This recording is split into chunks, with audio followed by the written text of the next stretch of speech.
Liempo, oh. Liempo ng baboy. 380, 1 kilo.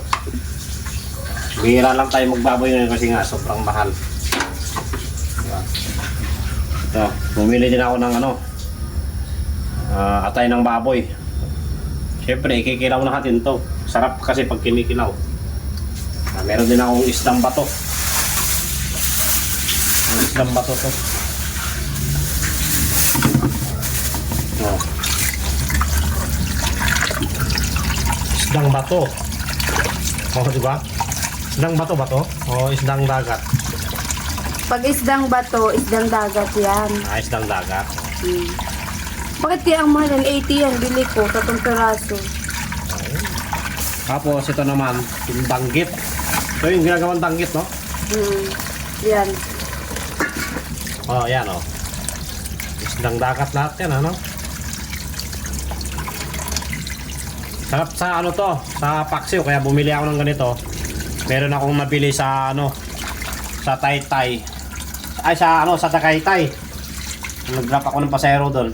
Bumili ako ng tuba. Ito yung tuba na binili ko sa Tagaytay. Ito yung pampaasim ko sa aking paksiw na isda. Itong isda na to. Ito. Isdang dagat, masarap to. Oh, nakakamiss kasi yung isda doon sa Bisaya. Yung kanilang suka, tuba, manamis-tamis siya mga kawander. Pinapakuluan natin yung atay bago natin siyang hiwa-hiwain ng gat-gatin ng ng manipis. Lagyan ko ng paminta, sibuyas, yung suka ng tuba. Siyempre, lagyan natin siya ng konting kalamansi. Buran lang natin ng dalawang kalamansi lang. Malinis naman natin yung kamay.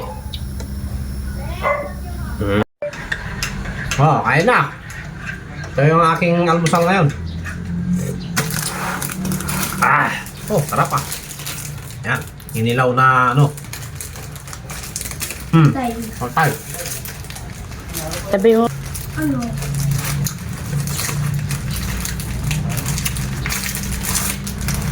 Si Kulim, mag-almusal na kasi magtitinda mamaya ng juice.